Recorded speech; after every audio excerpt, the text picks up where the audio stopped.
Queria agradecer o senhor por aceitar o nosso pedido de entrevista. O Opera Mundi é um veículo especializado em relações internacionais e política internacional. Então a gente vai focar as perguntas essencialmente nessas questões, para a gente conhecer como o senhor tem acompanhado as questões internacionais nesse momento e como o senhor vê o futuro delas daqui para frente. Presidente, o mundo parece caminhar para uma nova Guerra Fria, dessa vez entre China e Estados Unidos. Como o senhor vê essa questão, essas disputas comerciais e políticas acirradas e ferrenhas entre esses dois países, e de que lado o senhor se coloca nessa? Olha, o mundo, depois de algumas décadas de febre de globalização, onde você dificultava o trânsito das pessoas e facilitava o trânsito de dinheiro, em que a China virou uma espécie de porto seguro para as empresas americanas irem produzir a preços muito baratos, o Vietnã, e vai por aí afora. Ou seja, o mundo, depois dessa febre da globalização, o mundo resolveu voltar a favorecer o chamado Estado Nacional de uma forma totalmente equivocada. Eu lembro que em 2009, quando nós fizemos a primeira reunião do G20, a segunda, na verdade, em Londres, eu lembro que uma das preocupações nossas era que a gente não deveria deixar de pensar, sabe, em evitar o protecionismo, porque em função da crise econômica era preciso que a gente fomentasse o comércio e, ao mesmo tempo, a gente fomentássemos o desenvolvimento dos chamados países mais pobres. Essa era a ideia básica. Eu lembro que foi na famosa reunião que o Obama me chamou de o cara, foi numa reunião em que o Gordon Brown aceitava muitas das coisas que eu propunha na reunião, talvez pelo respeito que ele tinha à minha origem do mundo sindical, e foi uma reunião que produziu coisas extraordinárias, inclusive produziu o efeito de mudanças no controle das organizações multilaterais, como o FMI e o Banco Mundial. Ali se aprovou, sabe, que tivesse novos personagens, novos dirigentes participando, que não aconteceu porque o parlamento de alguns países, sobretudo dos Estados Unidos, não referendou a decisão. Bem, quando eu imaginava que as decisões do G20 iriam proporcionar que tivéssemos mais comércio no mundo, mais abertura, e mais dinheiro dos países ricos que estavam com problema de demanda interna e que, portanto, poderiam suprir a demanda interna, facilitando a venda para países que precisavam de acesso à tecnologia, a máquinas novas, ou seja, isso não aconteceu. Voltou o protecionismo. E aí veio a eleição, sabe, do Trump, sabe, que não causa mal apenas para os Estados Unidos, ou seja, e ele ganhou as eleições com um discurso muito nacionalista, uma coisa muito assim, América para os americanos, sabe, emprego para os americanos, vamos mandar embora imigrantes, vamos acabar com o mexicano, acabar com o latino-americano, é só americano, americano. Esse é um discurso que pega nos Estados Unidos, pegou na Europa, e aqui no Brasil também se tentou pegar. Você lembra que em 2006, quando eu fui candidato e o Alckmin disputou comigo, ele levantava a dúvida do dinheiro que o Brasil tinha emprestado para o metrô da Venezuela. Ele só parou de falar quando eu alertei ele que o contrato e o acordo tinha sido feito pelo Fernando Henrique Cardoso e corretamente, porque no acordo o Brasil exportava serviço de engenharia para a Venezuela. Aí eles pararam. Mas na campanha da Dilma, por exemplo, votaram com o estaleiro de Cuba, sem se importar quanto o Brasil ganhou com o empréstimo a Cuba para fazer o estaleiro. O Brasil exportou mais de 900 milhões de dólares para Cuba em serviços e em ferramentas, em peças, em transporte. Ou seja, então o mundo voltou a se fechar a partir do Trump numa guerra fratricida. Porque nesse instante em que a humanidade vive, em que ainda você tem quase que 1 bilhão de pessoas passando fome, pessoas que se não têm calorias e proteína necessária para viver decentemente, Quer dizer, o mundo estava precisando de mais progresso, de mais desenvolvimento, de mais crescimento e de mais acessibilidade de alimentos às pessoas pobres. E isso significa que os países ricos teriam que mudar de comportamento, coisa que não mudam. Agora, nesse Só cenário... dar um dado para você. Uma coisa que eu fico assim assustado é que quando teve a crise de 2008, sabe? Primeiro teve a crise do subprime nos Estados Unidos em 2007. Eu lembro disso que eu estava no Panamá, numa reunião com mais de 300 empresários brasileiros e panamenhos.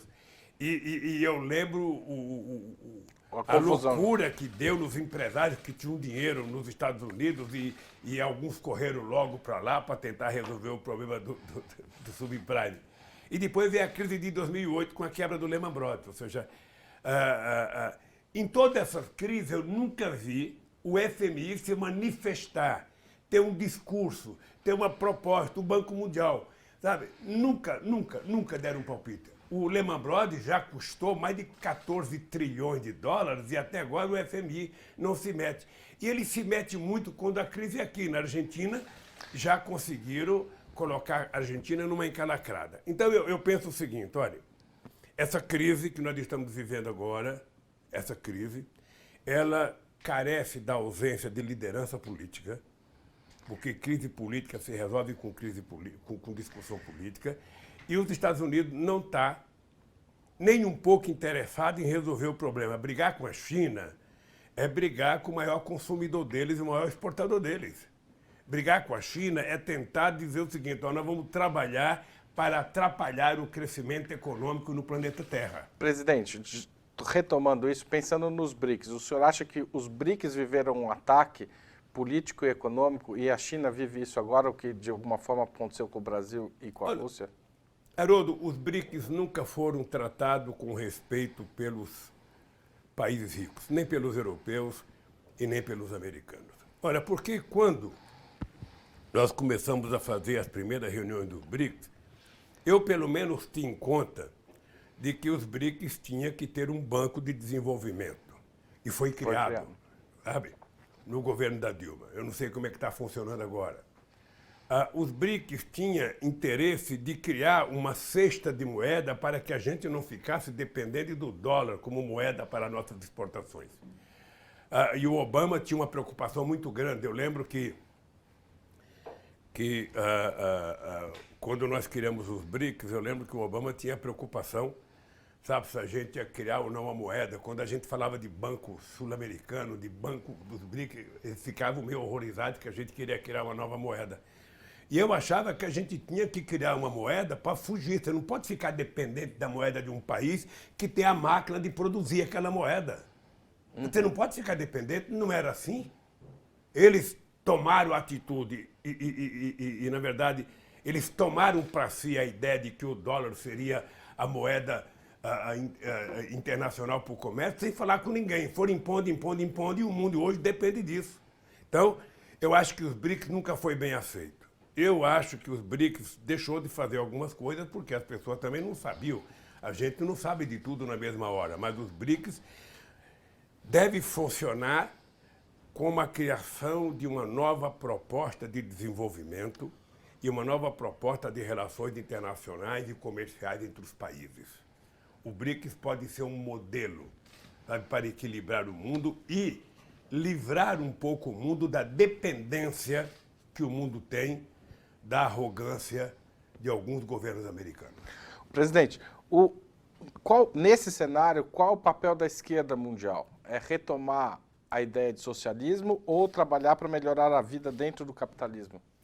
Olha, eu acho que a esquerda ela tem que pensar o que ela quer sobre muitos assuntos. Veja, eu acho que depois da queda do Muro de Berlim, muita coisa ficou mais difícil para a esquerda. Eu, na verdade, fui muito criticado no Brasil porque eu era um cara favorável à queda do Muro de Berlim. Eu nunca aceitei a ideia de pensamento único, nunca aceitei a ideia que tudo seria resolvido se tivesse escrito no manual.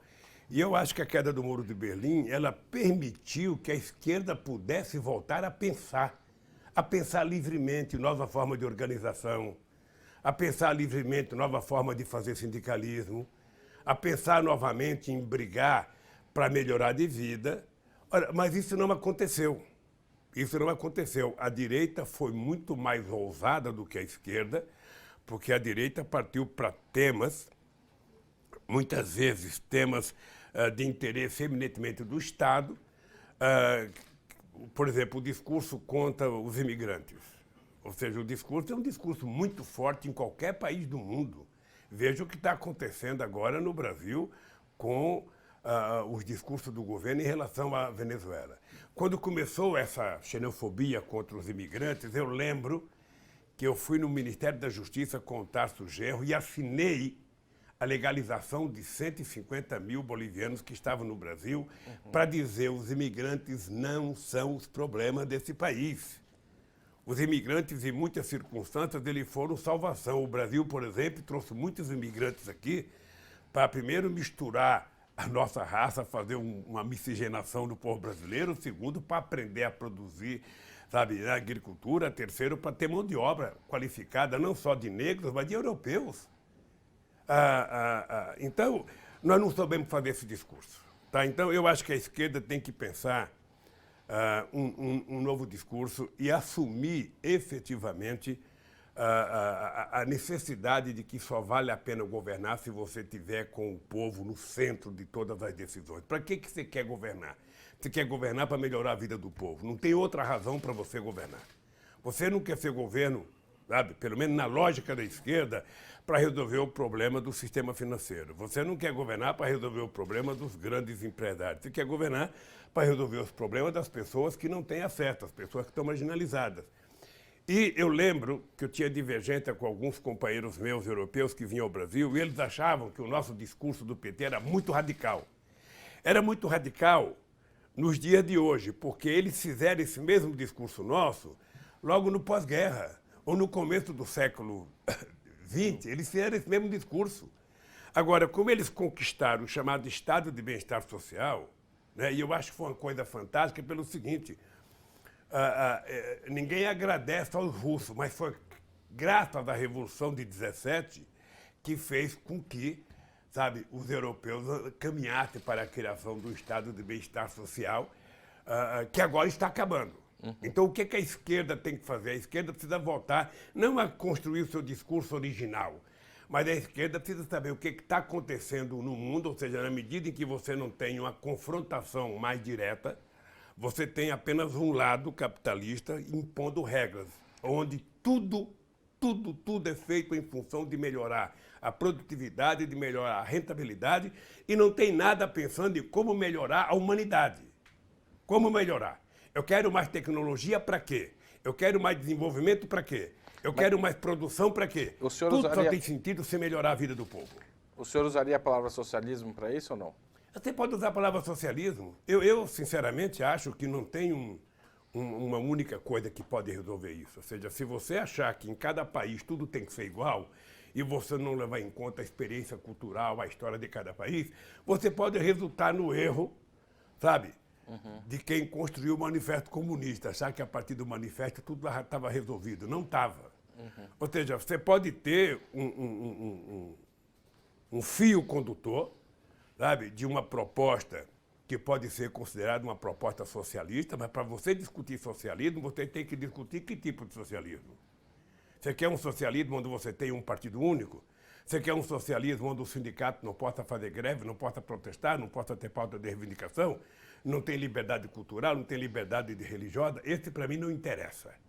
Eu sou amante da liberdade, sabe, em qualquer que seja o sistema de governo, e qualquer que seja o regime político. Presidente, o senhor liderou, mudando um pouco de tema, o senhor liderou um movimento de presidentes progressistas, de governos progressistas na América Latina, que apostou na integração da América Latina e uma certa autonomia, como o senhor já tratou aí um pouco antes, em relação aos grandes países, ao centro, Estados Unidos e Europa. O que deu errado nesse processo, considerando que esses países hoje tendem a um isolamento e, eventualmente, uma relação direta com os Estados Unidos, que é o caso do Brasil na política externa do governo Bolsonaro? Olha, eu não liderei, eu compartilhei. com a Argentina, eu compartilhei com a Venezuela, eu compartilhei com o México, eu compartilhei com a Bolívia, eu compartilhei, sabe, com muita gente da América Latina, um outro jeito de discutir integração.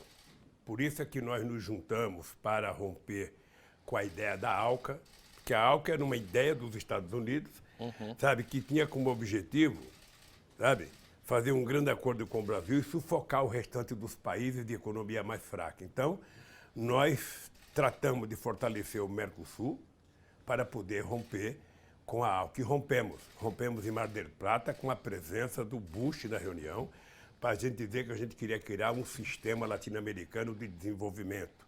Nós queríamos criar um grupo econômico que pudesse negociar com a União Europeia, que pudesse negociar com os asiáticos, que pudesse negociar com o próprio Estados Unidos enquanto grupo, porque nós éramos um monte de países fracos, mas juntos a gente poderia ficar mais forte. Eram quase 460 milhões, sabe, de habitantes.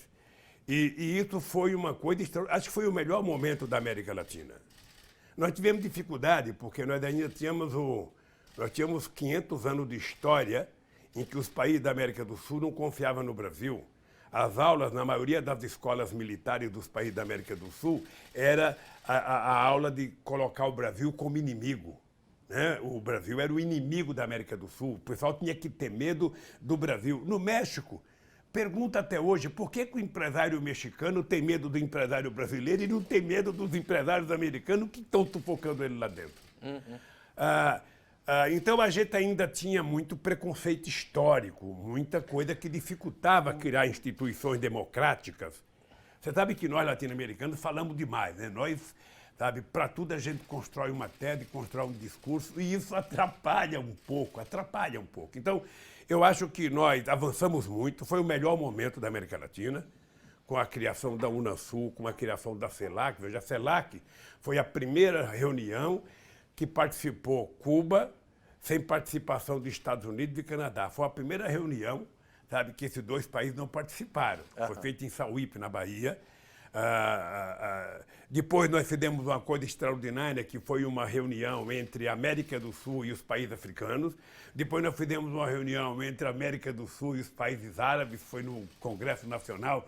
Havia aquela loucura de sempre, de que nós estávamos fazendo um movimento contra Israel, que era juntar os países árabes contra Israel, e, na verdade, a gente não queria juntar nada contra nada. O que a gente queria era provar que nós saímos de uma balança comercial de 2 bilhões de dólares com os países árabes e fomos para 12 bilhões e meio em 2011. O senhor repetiria essa prioridade para a África, Ásia, América Latina e Oriente Médio? Repetiria. Beto, quando você toma uma decisão de criar novos parceiros, você não está negando os parceiros que você tem. Um país do tamanho do Brasil não pode ficar dependente de um único país ou de dois países. O Brasil é um país, sabe, que não tem contencioso. O nosso último contencioso foi com o Paraguai, há mais de 150 anos atrás. Ou seja, nós precisamos construir uma relação de amizade, sabe, que possa permitir que o Brasil transite em todos os países do mundo. Em alguns, o Brasil tem o papel de ser solidário. Como é que você vai pagar a nossa dívida histórica com os africanos? Ora, você não vai pagar como dinheiro, você vai pagar isso em solidariedade, em transferência de tecnologia. É por isso que eu não tive nenhum problema de levar a Embrapa para ficar em Gana. É por isso que eu não tive nenhum problema de fazer a fábrica de antirretrovirais em Moçambique para ajudar a cuidar da AIDS. É por isso que eu não tive problema de criar, sabe, uma universidade aberta em Moçambique, em parceria com a Universidade do Ceará. A última vez que eu fui lá, que estava funcionando, tinha 900 alunos fazendo universidade. Acho que tudo isso está acabando. Eu fui, por exemplo, só para você ter ideia, eu fui à União Africana e a União Africana tinha preparado um projeto de desenvolvimento para a África chamado, acho que era FIDA. FIDA ou PIDA, mas acho que era FIDA. Era um programa de desenvolvimento de investimento em infraestrutura da ordem de 360 bilhões de dólares. Eu fui ter uma reunião com a senhora Zuma, que era a presidente da Reunião Africana, para propor para ela que um jeito de fazer com que a África se desenvolvesse era ela fazer um convite em nome da União Africana para todos os bancos de desenvolvimento do mundo, sabe, da China, do Brasil, dos Estados Unidos, da Alemanha, da França, da Malásia, todos, chamar o Banco Mundial, chamar o FMI e chamar todas as empresas envolvidas na construção de infraestrutura para eles oferecerem um pacote de obras para desenvolver a África, sobretudo na questão de hidrelétrica. Você tem país africano que apenas 30% do dia tem energia elétrica. Você tem país africano que passa quase que o dia todo apagado, porque não tem energia elétrica. Então, sem energia elétrica, o resto não acontece. Bom, eu pensava assim, esse era o papel do Brasil na África. O papel do Brasil na América Latina era um país que deveria dar garantia de tranquilidade e de democracia nesses países. Ou seja, como é que você mantém uma relação com um país como o Uruguai, que é um país pequeno, mais desenvolvido do que, sabe, culturalmente do que o Brasil? Como é que você mantém uma relação em que construa uma certa lealdade? É se você abrir espaço para que os uruguaios não dependam tanto de outros. Como é que você mantém com a Bolívia? Aliás, falar da Bolívia é importante lembrar aos desavisados que a melhor economia hoje da América Latina está na Bolívia, que a menor inflação está na Bolívia, que a maior reserva, depois do Brasil, está na Bolívia. E presidente, é bom o senhor citar a Bolívia. Enfim, o senhor teve um problema no início do governo com a Bolívia e depois isso foi solucionado na questão do petróleo. O petróleo hoje está sendo, voltou a ser tema também por conta dos ataques à Arábia Saudita, etc. O senhor já falou que o pré-sal levou os Estados Unidos um dos motivos do golpe contra Dilma seria o interesse norte-americano no petróleo brasileiro. Qual que é a importância do petróleo nesse jogo? Olha, primeiro, eu não tive conflito com a Bolívia. O Evo teve um conflito comigo e eu não esqueço nunca que aqui no Brasil, sobretudo a elite paulista, achava que o meu governo era frouxo porque eles queriam que eu brigasse com o Evo Morales. E na minha cabeça passava essa seguinte ideia: como é que pode um metalúrgico de São Bernardo do Campo brigar com o índio cocaleiro da Bolívia? Eu queria brigar com o Bush não quis brigar comigo nunca. O Bush teve uma boa relação comigo. Como é que eu vou brigar com o Evo? Ademais, eu achava que o Evo tinha razão. A Petrobras na Bolívia era muito pedante. A Petrobras na Bolívia tinha uma direção que era muito arrogante. Ela achava que ela governava a Bolívia. E o gás era do Evo, ele tinha o direito daquele gás. Eu nunca me opus a isso. Então, na verdade, eu não esqueço uma história fantástica, que é o seguinte: eu estava em Viena. Não estava vendo um concerto, não. Eu estava participando de uma reunião entre a União Europeia e a América Latina. E estava no auge da briga. Foi num dia, vocês vão lembrar, num dia que o Chaves agrediu o Senado brasileiro. E foi o primeiro dia em que nós fizemos uma resposta dura ao Chaves em defesa do Senado no Brasil. Você vai lembrar se você for ver a história do momento. E naquele dia, eu estava no hotel, chamei o Evo Morales, participou da reunião. Eu não sei se o Chaves participou, mas eu sei que o Raul Castro participou da reunião. E eu peguei o mapa da América do Sul para mostrar para o Evo o que ele estava fazendo comigo. Eu dizia: Evo, você está com uma espada na minha cabeça. Você está impondo determinadas coisas em função de que o gás é seu. Tá? Agora, deixa eu te dizer uma coisa. Eu vou colocar uma espada na sua cabeça, sabe? Para que a gente equilibre o jogo. Olha o mapa da América do Sul. Você não tem para quem vender o teu gás. Para vender para a Argentina, você tem que fazer um gasoduto. Nem você, nem a Argentina tem dinheiro. Para vender para os Estados Unidos, você tem que passar pelo território da Colômbia, pelo território do Peru, pelo território da Venezuela. Chile que não... Tá? Para você sair no Oceano Atlântico, você tem o Rio Madeira, que é uma boa possibilidade. Agora, veja no mapa. Você só tem um pedacinho do Rio Madeira. Então, eu estou te dizendo isso, meu querido. Ele me chamava de hermano maior, hermano mais velho. Eu falava, eu estou dizendo isso, hermano, porque é o seguinte, eu estou com a espada na tua cabeça. Eu vou criar o Plan Gás, e criamos o Plan Gás no Brasil, e vou provar que eu não dependo mais de você. Quando eu não depender de você, que eu dizer para você, eu não quero mais o teu gás, você vai dizer, não, Lula, pelo amor de Deus, eu preciso vender para o Brasil, porque é o único país que eu tenho que vender.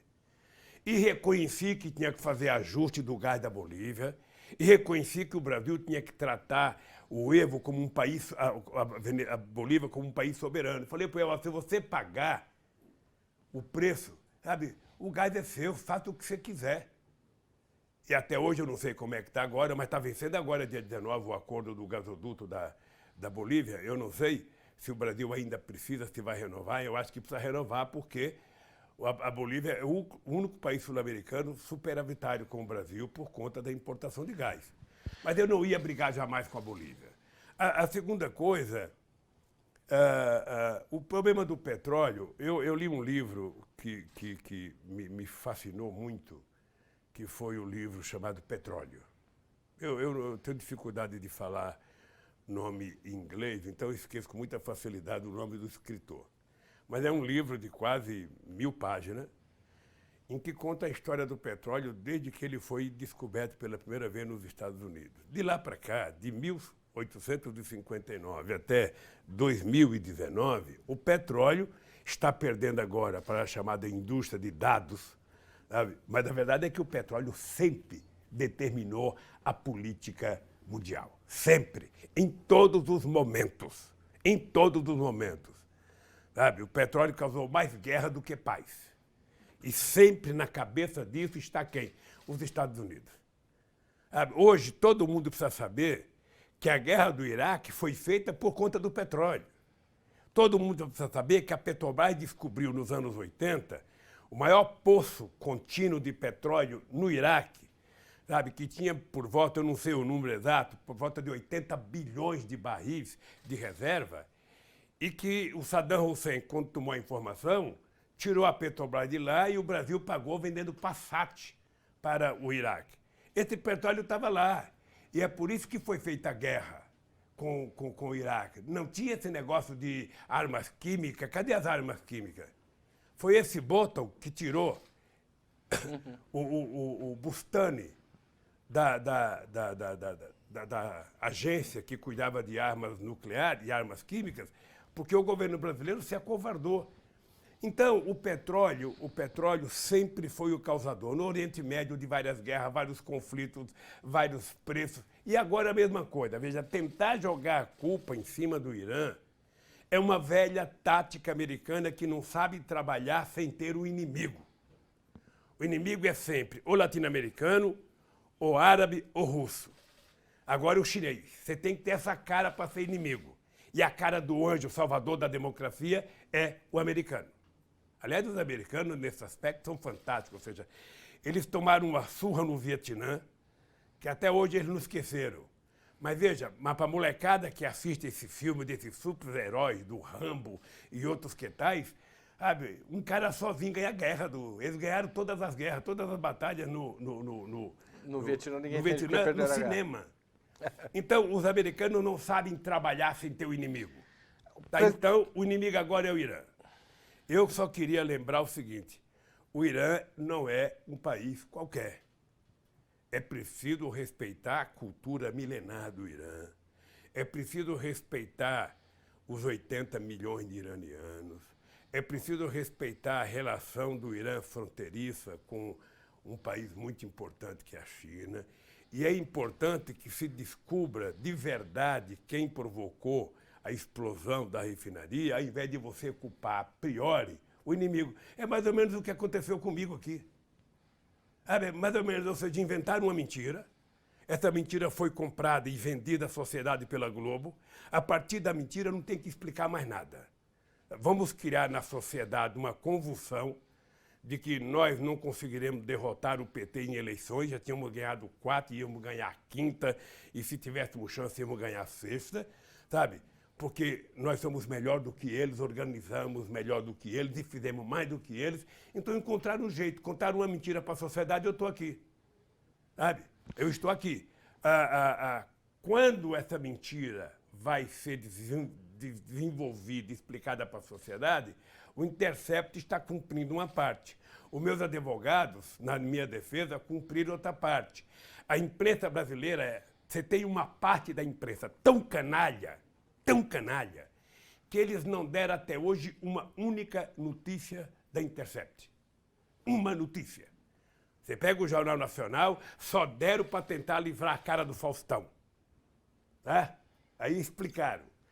Depois, eu não sei se deram outro pedacinho para justificar a cara de alguém. Mas o dado concreto é que, na hora de publicar as mentiras como verdadeiras, eu tinha todo santo dia 20 minutos no Jornal Nacional mentindo, divulgando as mentiras do Bolsonaro e as mentiras do Dallagnol. Do Bolsonaro não, desculpa, as mentiras do Moro e as mentiras do Dallagnol. Pois bem, eles não queriam saber se era verdade, eles não perguntavam para o meu advogado, eles não queriam saber a contra-informação. Agora, eles encontraram um argumento, sabe, não reconheço. Olha, reconhece sim. Se tem uma quadrilha organizada nesse país, chama-se a Lava Jato. É uma quadrilha organizada, feita inclusive com o objetivo de roubar dinheiro. Pega o acordo de 2,5 bilhões da Petrobras, pega o acordo com a Odebrecht, que está no acordo de leniência, que nós estamos tentando receber informações, já pedimos inclusive no Supremo Tribunal Federal, queremos o acordo de leniência da Odebrecht com a Lava Jato. Eu queria voltar, desculpa interrompê-lo, mas eu queria voltar para as questões internacionais um pouco. E nesse aspecto... Esse negócio da Lava Jato é o mais internacional de todos os negócios. Por quê? Porque, na minha opinião, o Brasil é refém.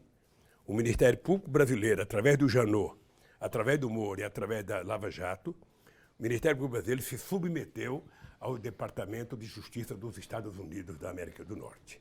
E por detrás disso está o interesse no pré-sal. E quem que é o responsável por isso? É o Obama?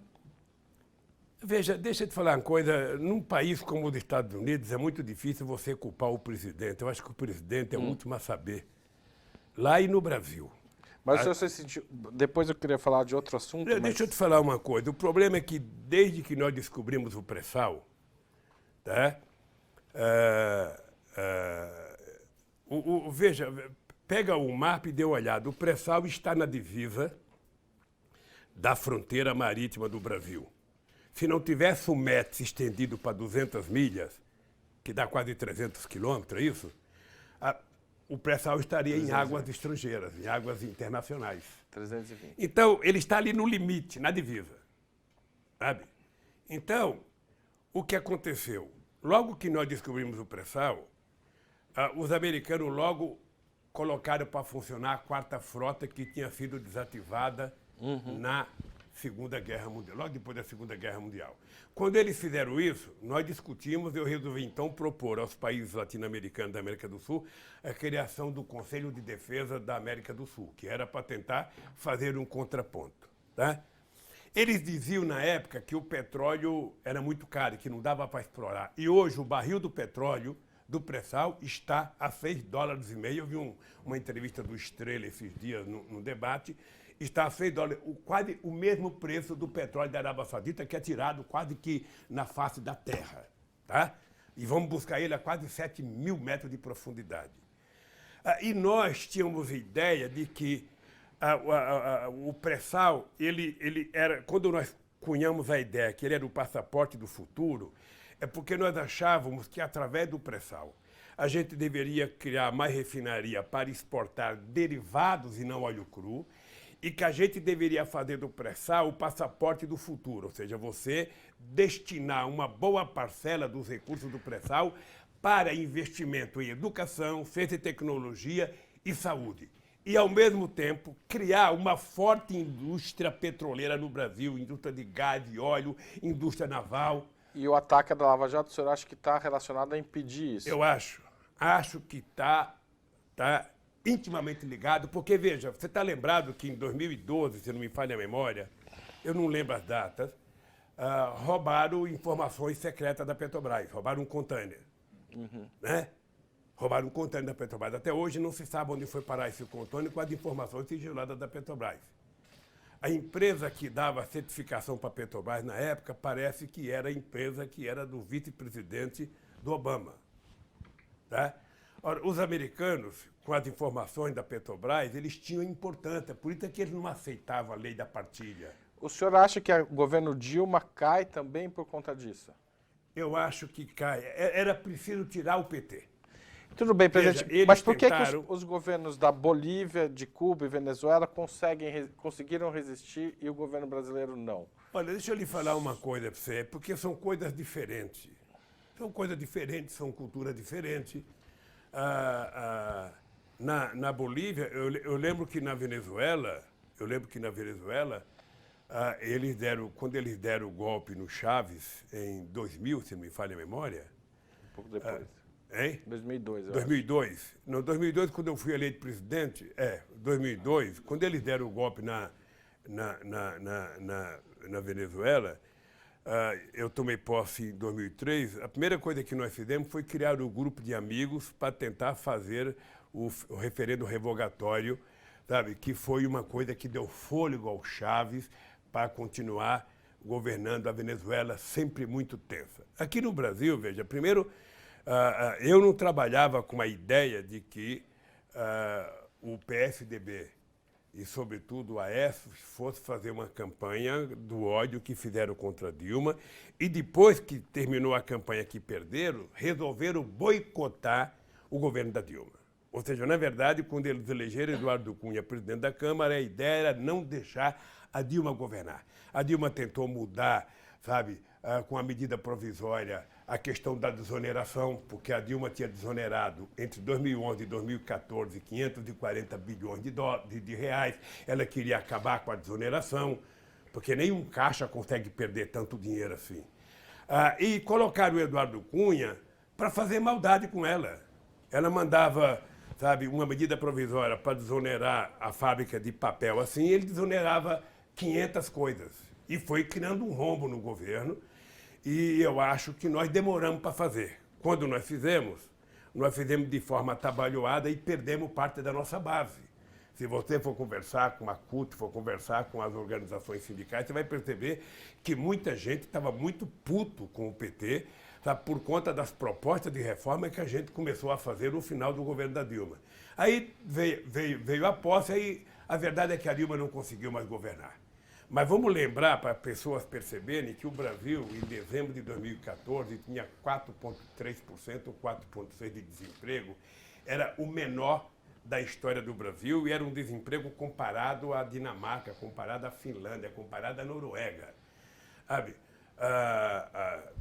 Então, nós não conseguimos porque também o Congresso não trabalhou para ajudar a Dilma. Ali já havia a ideia de que era preciso infernizar a vida do PT e a vida da Dilma. Mesmo assim, eu tinha em mente que ele não estava atrás do impeachment só. Eu tinha em mente, já naquela época, de que o objetivo deles era evitar que o PT governasse de 2014 a 2018 e que o PT pudesse me eleger em 2018. Aí seria a morte para os tucanos, ou seja, porque o sonho do Fernando Henrique Cardoso era ficar 20 anos, sabe? E quem ia ficar mais de 20 anos era o PT no governo. E se nós ficássemos 20 anos, certamente nós teríamos consertado esse país muito mais do que fizemos nos primeiros 14 anos. Tudo bem, presidente, mas ainda ficando nos Estados Unidos, para encerrar um tópico que eu acho importante, o senhor se sentiu traído pelo Obama quando ele atrapalhou o acordo Brasil-Turquia e Irã? Olha, ele não atrapalhou o acordo, eu acho que o Obama foi vítima.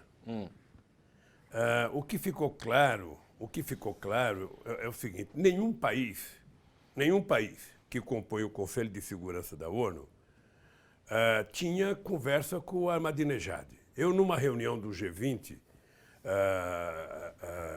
eu perguntei para o Obama, perguntei para o Sarkozy, perguntei para a Angela Merkel, perguntei para o Prodi, perguntei para vários companheiros. europeus e para o Obama, vocês já conversaram com o Ahmadinejad? Ninguém tinha conversado com o Ahmadinejad. Eu falei, como é que vocês querem encontrar um caminho de paz se vocês não conversam com a pessoa? Você não tem noção da minha conversa com o Ahmadinejad. O Ahmadinejad, ele vinha ao Brasil, ele não tinha muita relação comigo. A relação dele era com Chaves e com o Evo Morales. Um dia eu estava em Nova York, e ele estava lá e eu pedi uma conversa com ele, porque ele tinha dito que os judeus queria dizer que só eles tinham morrido na guerra, que era mentira de 6 milhões de judeus. Eu pedi uma conversa e fui falar para o Ahmadinejad, olha, eu quero saber se você pensa isso sobre os 6 milhões de mortos de judeus em campo de concentração. Porque é verdade que morreram 60 milhões na guerra, mas os judeus não morreram na guerra, eles foram assassinados. Sim. Campo de concentração é diferente. Então você não pode dizer que os judeus querem assumir o sofrimento pela guerra, porque eles foram vítimas, sabe? Não era soldado, eram seres humanos, criança, mulher, homem, que foram assassinados barbaramente pelos nazistas. Bom, disso surgiu a conversa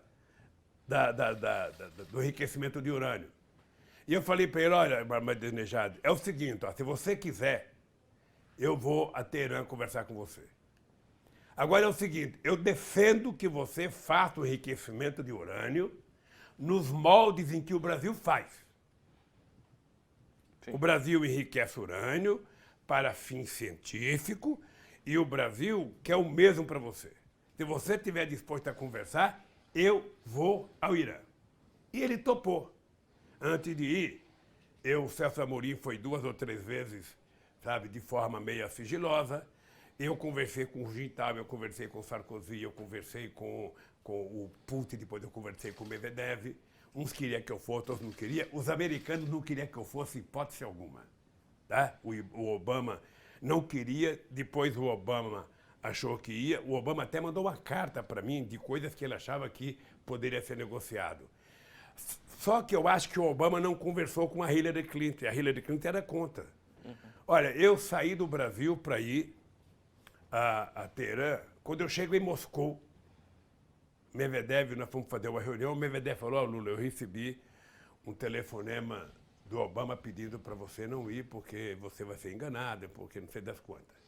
Eu saí de Moscou, demos até uma entrevista coletiva, em que eu falava que eu tinha 90% de crença que nós íamos fazer o acordo. Saí de Moscou, fui para o Catar. Cheguei em Doha, fui encontrar com o Emir. O Emir me cumprimentou e falou, Lula, acabei de receber um telefonema da Hillary Clinton pedindo para que você não fosse a Teherã, que os iranianos não cumprem palavra, que eles são mentirosos, que não tem das contas. E ainda dizia, com a arrogância da Hillary, dizia, de que o Lula é ingênuo. A prepotência americana de que só eles é que não são ingênuos. Eu falei, eu fui. E cheguei lá, nós conseguimos fazer um acordo muito melhor do que o acordo que eles fizeram agora. O que me surpreendeu é que ao invés dos meus irmãos dos países ricos ficarem contentes que eu tinha, junto com a Turquia, resolvido os problemas que eles não conseguiram resolver, eles ficaram com ódio. Ficaram com ódio. E qual foi a resposta que eles deram? Além de agradecer, fizeram novos, como é que fala? Novos bloqueios econômicos ao Irã. Aí eu fiquei puto da vida, peguei a carta que o Obama tinha mandado e divulguei. Sabe? Porque não pode haver molecagem nesse sentido. Não pode haver molecagem. Sabe? Eu perdi quase 3 dias, eu fui ofendido. Você pega as matérias dos jornais conservadores aqui no Brasil, você pega um jornal troglodita como o Estadão, sabe? Que me triturava.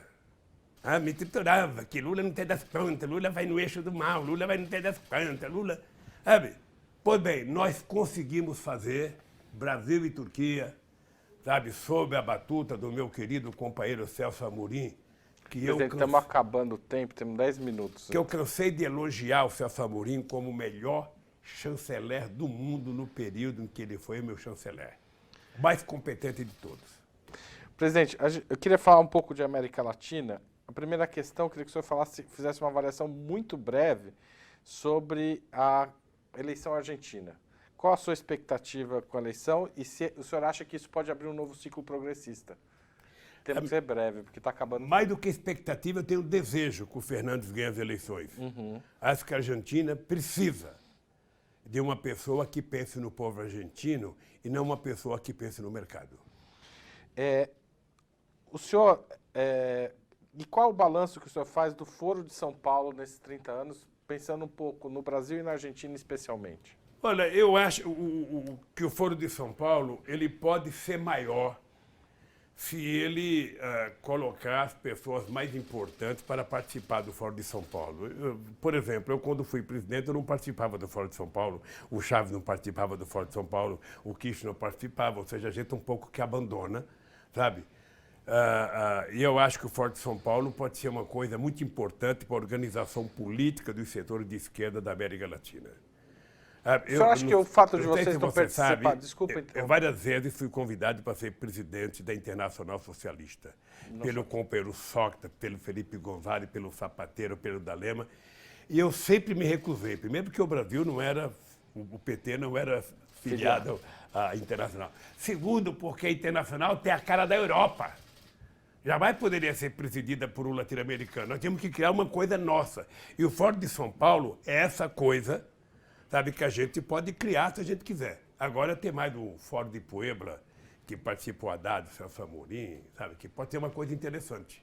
Agora, o senhor acha que o fato de vocês não terem participado, o senhor, o presidente Chaves, é um dos motivos por essa fantasia que existe em torno do Foro de São Paulo, de que é um grande conluio mundial? O Foro de São Paulo, ele é atacado da forma mais imbecil.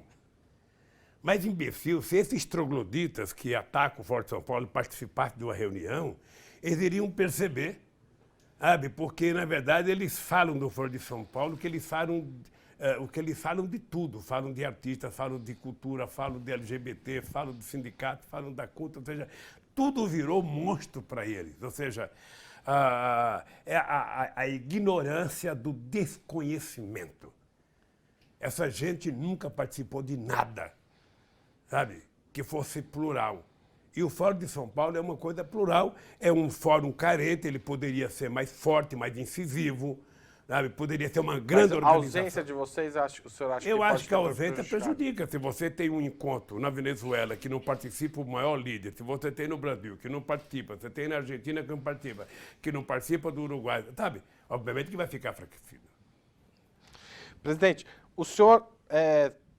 15 anos depois do envio das tropas... Aliás, só para te dizer uma coisa que é importante, eu não posso perder a oportunidade de dizer, porque o Foro de São Paulo foi uma criação nossa, do PT, sabe, notadamente do Marco Aurélio e minha, depois das eleições de 89. Eu nunca imaginei que poderia ganhar uma eleição por via do voto. Em 89 eu descobri que era possível. Aí tomei a decisão de convocar uma reunião da esquerda latino-americana, que ainda pensava muito em luta armada, para mostrar para ela que era possível ganhar as eleições organizando. E, graças a Deus, quase todos os partidos que compõem o Foro de São Paulo já governaram os países da América Latina. E foi um momento muito bom para os países. Presidente, falando de Haiti, hoje o Haiti, de 15 anos depois do envio das tropas brasileiras, continua um país em situação bastante... de subdesenvolvimento, destruído, submetido a um governo oligárquico, e os generais que foram lá hoje fazem parte do governo Bolsonaro. O senhor se arrepende de ter enviado essas tropas? Não me arrependo. Veja, são coisas distintas. Você tem, sempre que você tiver que fazer um julgamento de procedimento humano, você precisa vincular o momento histórico em que as coisas aconteceram. Tá? O Brasil não foi lá para consertar o Haiti. O Brasil foi lá para tentar manter um clima de paz, de harmonia, até se reconstruir as eleições, eleger as pessoas e criar a própria polícia do Haiti. Foi para isso que o Brasil foi para lá. Em contrapartida, os estados outros deveriam fornecer ajuda monetária para que a gente pudesse recuperar o Haiti. Um país que não tem o Palácio de Governo, que não tem a catedral em construção, é um país que não existe. Vamos ser francos. Eu tinha muita amizade com o Preval. O PT junto, ou melhor, o governo do Brasil junto com Cuba criou a primeira UPA lá no Haiti.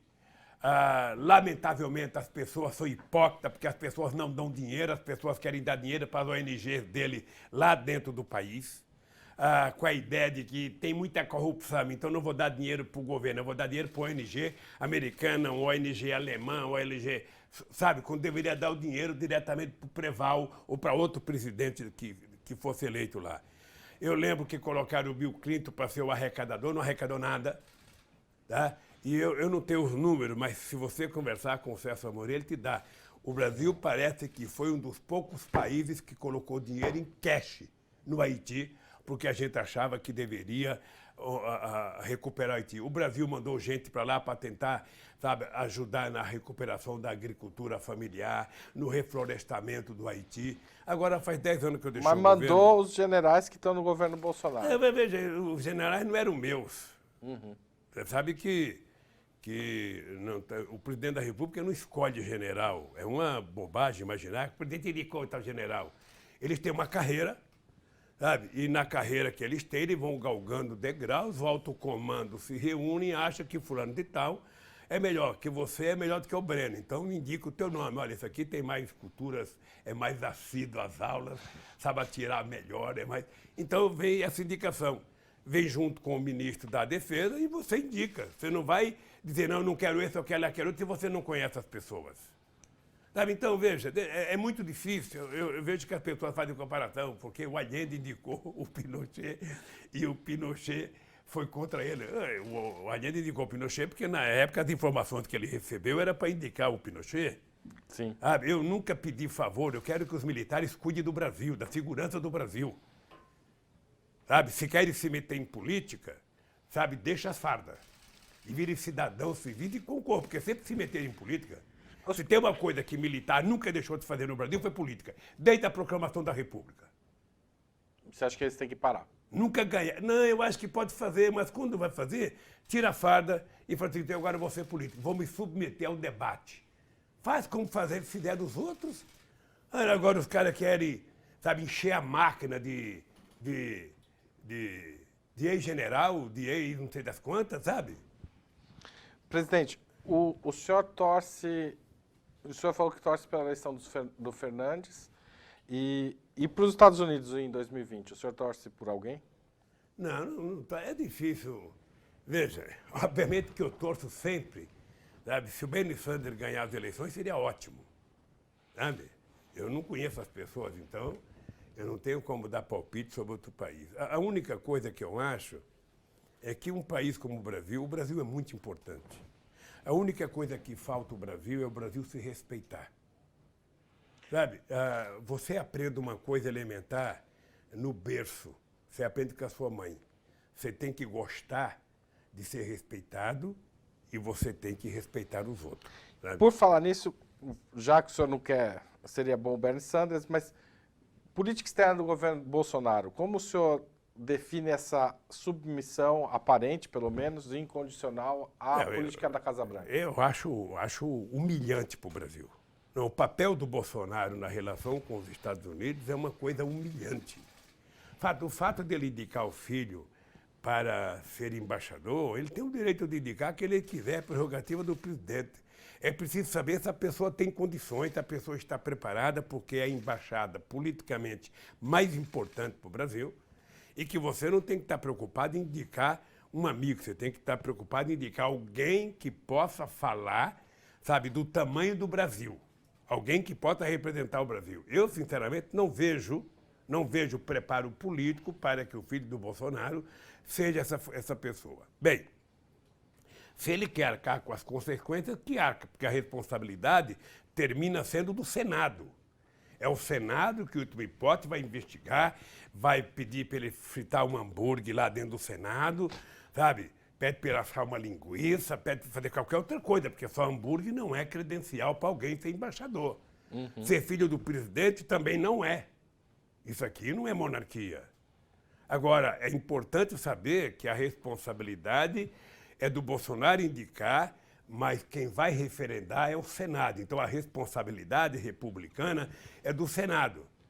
E tem muita gente, certamente, sem nenhum desmerecimento, porque não o conheço pessoalmente, mas certamente pelos indícios que eu tenho, sabe, tem muita gente mais preparada que o filho do Bolsonaro para ser embaixador nos Estados Mas não Unidos. se resume a isso, a saneamento dos Estados Unidos. Tem uma série de outras políticas. Não, veja, é total subserviência.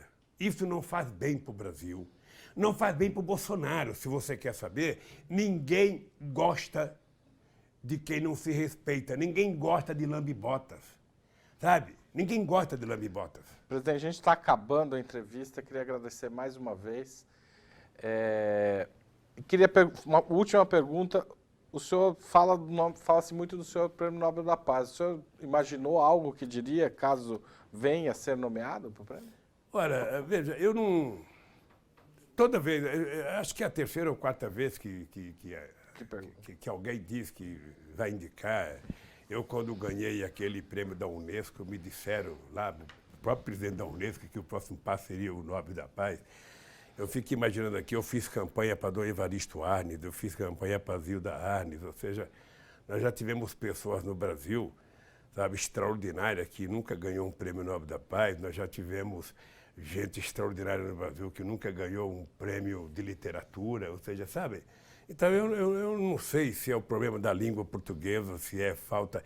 Eu lembro que uma rainha, sabe, eu estava pousando com a minha família, com a minha delegação num palácio, e uma certa rainha, que eu prefiro preservar o nome, disse o seguinte: ó, Lula, se você der um sinal, sabe, de paz na Venezuela, se você tentar mostrar que a Venezuela não vai fazer nenhuma loucura, você tem facilidade de ganhar o Prêmio Nobel da Paz. Eu falei, olha, eu não posso dar palpite sobre outro país.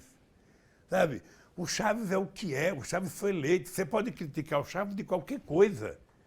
Sabe? Eu tenho críticas ao Chaves, mas a minha relação com o Chaves era muito forte, era uma relação de companheiro. Eu achava ele muito voluntarista. Eu achava. Sabe? Mas não vou deixar de gostar dele por conta disso.